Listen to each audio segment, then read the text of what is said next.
नमस्कार दोस्तों, मेरा नाम है पीयूष और आप देख रहे हैं कोडिफाइड इंडिया।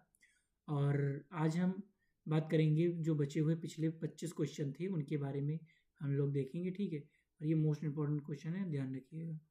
ठीक है, तो चलिए शुरू करते हैं हम। विच committee first recommended constitutional status? किस समिति ने सबसे पहले संवैधानिक दर्जे की सिफारिश की थी? तो किसने करी थी? वो की थी सी, ऑप्शन नंबर सी हो जाएगा, एल एम संघवानी, संघवी। ठीक है, एम एल कौन है? M L Singhvi. Okay, M L Singhvi है। एक मिनट हम पेन ले लेते हैं। ओके, ये है हमारे एम एल सिंघवी। ठीक, अगला question, how many states currently have scheduled areas?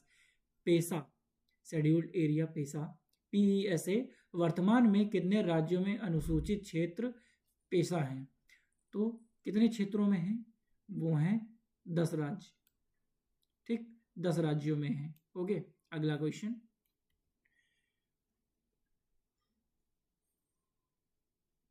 गार्डलिक समिति का गठन कब किया गया था? तो ये कौन सी समिति थी? गार्डलिक समिति।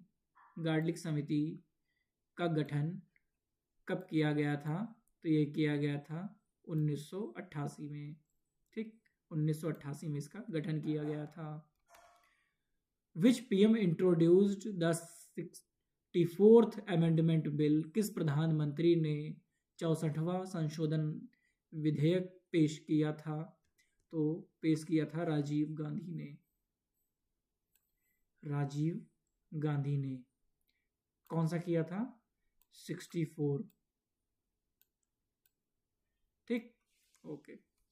अगला है, न्याय पंचायत क्या है? न्याय पंचायत क्या है? एक जुडिशियल बॉडी है। क्या? न्याय पंचायत एक जुडिशियल बॉडी है। ओके, न्यायिक। जिला विकास आयुक्त पद की सिफारिश किसने की थी? तो वो कौन थे जिन्होंने जिला विकास आयुक्त पद की सिफारिश की थी? तो वो थे JVK राव। कौन थे? JVK राव थे। अगला क्वेश्चन है, which level is the panchayat समिति? पंचायत समिति कौन सा स्तर है? तो वो स्तर है ब्लॉक या इंटरमीडिएट। ओके, इंटरमीडिएट है। अगला क्वेश्चन है, which is a voluntary provisions? कौन सा एक स्वैच्छिक प्रावधान है? स्वैच्छिक प्रावधान कौन सा है? Reservation for OBC. ओके, और अगला क्वेश्चन है हमारा, पेसा गिव्स स्पेशल पावर्स टू? पेसा किसे विशेष शक्ति देता है? तो पेसा देता है ग्राम सभा को। ग्राम सभा को, ओके, ग्राम सभा को देता है। अगला क्वेश्चन है, थुंगन कमिटी वॉज अ सब कमिटी ऑफ? थुंगन समिति किसकी उप समिति है? तो ये समिति है किसकी? ये समिति है हमारे consolidative committee of a parliament की। Okay, consultative committee of parliament. Panchayati raj comes under which list? Panchayati raj किस सूची के अंतर्गत आता है? तो वो आता है स्टेट लिस्ट के अंदर। ठीक, स्टेट के अंदर आपके जो भी छोटे से छोटे लोकल सेल्फ गवर्नमेंट होंगे जो स्टेट से रिलेटेड होता है, क्या एक पंचायत राज एक स्टेट के अंदर आएगा, ना कि यूनियन के अंदर। ठीक, तो अगला question, who chairs the state planning coordination committee? राज्य योजना समन्वय समिति की अध्यक्षता कौन करता है? तो वो करते हैं minister of planning. Minister of planning, ना कि CM या PM या फिर गवर्नर करते हैं। तो वो कौन करता है? Minister of planning.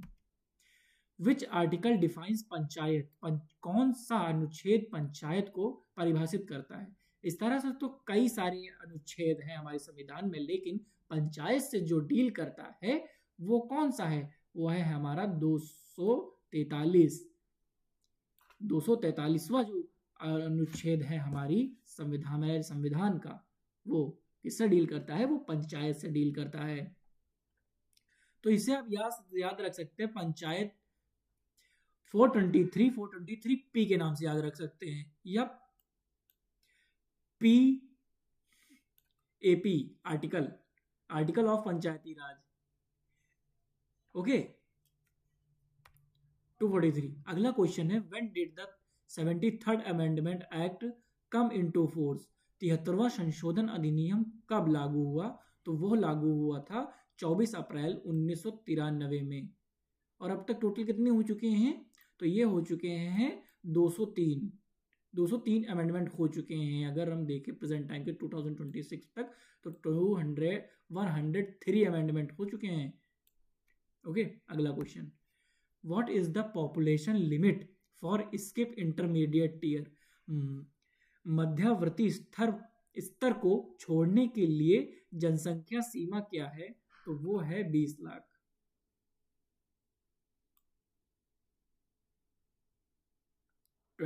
है। ओके अगला क्वेश्चन, हाउ आर जिला परिषद चेयरपर्सन सिलेक्टेड? जिला परिषद के अध्यक्षों का चुनाव कैसे होता है?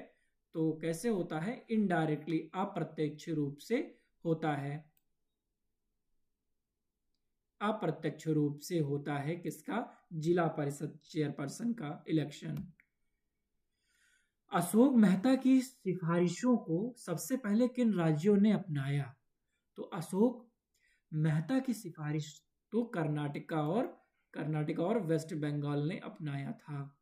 ठीक, तो ये थे पहले राज्य जो कि किसकी रिकमेंडेशन को, अशोक मेहता की रिकमेंडेशन को अपनाया था। द 11th 11वीं अनुसूची किस अनुच्छेद से संबंधित है? तो वो संबंधित है हमारे 243 जी से संबंधित है। ठीक, 243, एक मिनट। अच्छा, इसकी एक चीज और आप ध्यान दे सकते हैं, मैं बता रहा हूं कि ये जो 243 जी है, ये आपको ये जो 11 शेड्यूल और 243 जी पंचायती राज इंस्टीट्यूशन से संबंधित है और पंचायती राज को पावर और अथॉरिटी देने के बारे में है। ठीक, इसका मेन पर्पस है कि विलेज में लोकल सेल्फ गवर्नमेंट स्ट्रांग हो और ये स्टेट गवर्नमेंट अलाउ करता है कि वो पंचायती राज को प्लानिंग बनाने का पावर दे, इकोनॉमिक डेवलप के लिए काम करने का पावर दे, सोशल जस्टिस इंप्लीमेंट करने का पावर दे। ठीक, तो ये थे कुछ इसके शॉर्ट में मैंने बता दिया है। ठीक, शॉर्ट पॉइंट थे इसके, और इसे याद कर सकते हैं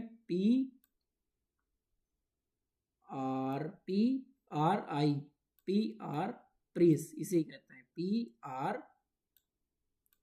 PRIS। ठीक, जो शुरुआत में मैंने एक क्वेश्चन करवाया था, ठीक, उसमें एक प्रीस की नाम आया था। ठीक, PRIS पंचायती राज इंस्टीट्यूशन कहलाता है, ये पंचायती राज इंस्टीट्यूशन। ठीक, अगला क्वेश्चन है, who gives grants to priests?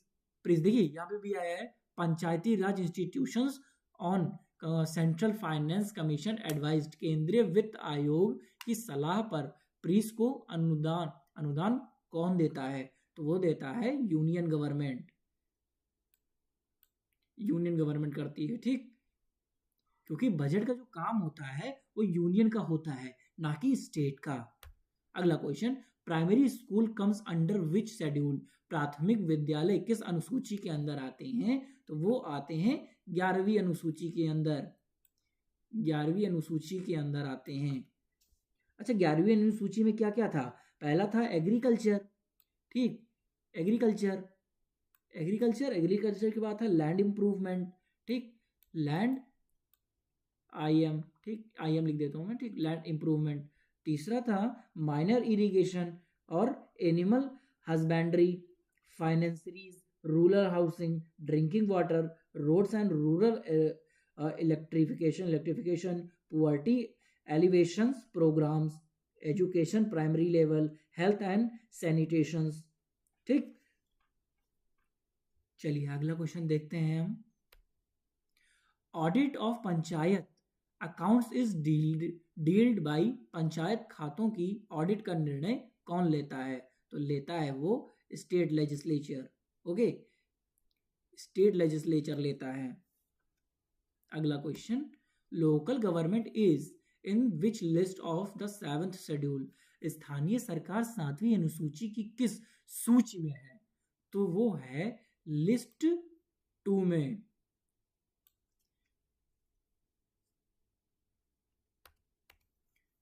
Sorry, हाँ, which review the financial position of the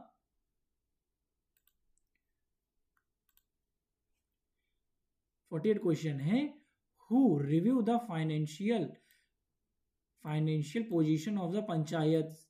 पंचायतों की वित्तीय स्थिति की समीक्षा कौन करता है? तो वो करता है स्टेट फाइनेंस कमीशन। स्टेट का जो फाइनेंस कमीशन होता है वो राज्य वित्त आयोग पंचायत की वित्तीय स्थिति की समीक्षा कौन करता है? तो वो करता है राज्य वित्तीय आयोग। ओके, अगला question, which of these is a reason for the poor Panchayati Raj institution performs? इनमें से कौन पंचायती राज इंस्टीट्यूशन के खराब प्रदर्शन का कारण है? तो वो है executive bureaucracy, lack of funds, poor infrastructure, या ऑल ऑफ दीज। तो ये है ऑल, उपयुक्त सभी हो जाएंगे। ठीक है, अगला क्वेश्चन देखते हैं। ये है second ARC 2005-09 summarised PRIs finances in which report? द्वितीय ARC 2005-9 ने किस रिपोर्ट में प्रेस वित्त का सारांश दिया? तो वो दिया था, वो किसमें दिया था? वो दिया था 6th रिपोर्ट लोकल गवर्नेंस में। ठीक, ओके। तो दोस्तों ये हुए हमारे 50 क्वेश्चंस कंप्लीट। तो अब हम अगला पार्ट लेकर आएंगे, आप कमेंट करिएगा। वैसे हम लेकर आने वाले थे म्युनिसिपालिटीज पे। ठीक, अगला हमारा टॉपिक उस पर होगा। और मैं 2 चैनल बनाने वाला हूँ। ये पहली वीडियोस मेरी थी तो मैंने हिंदी में और इंग्लिश दोनों में कराया, और अगली वीडियोस से मैं ये चीज़ ध्यान रखूँगा कि कुछ जो वीडियोस हैं और हिंदी का जो पैटर्न है वो हिंदी में रहे, और जो इंग्लिश में है वो इंग्लिश में ही रहे। ठीक, तो जो लोग इंग्लिश से जुड़ना चाहते हैं वो दूसरे वो इंग्लिश वाला सर्च कर लेना, और जो हिंदी से जुड़ना चाहते हैं वो इसी पे रहिएगा। ठीक है, तो मैं लिंक दे दूंगा उस चैनल की। तो धन्यवाद, और मिलते हैं अगली वीडियो में। तब तक के लिए पढ़ते रहिए और स्वस्थ रहिए। धन्यवाद।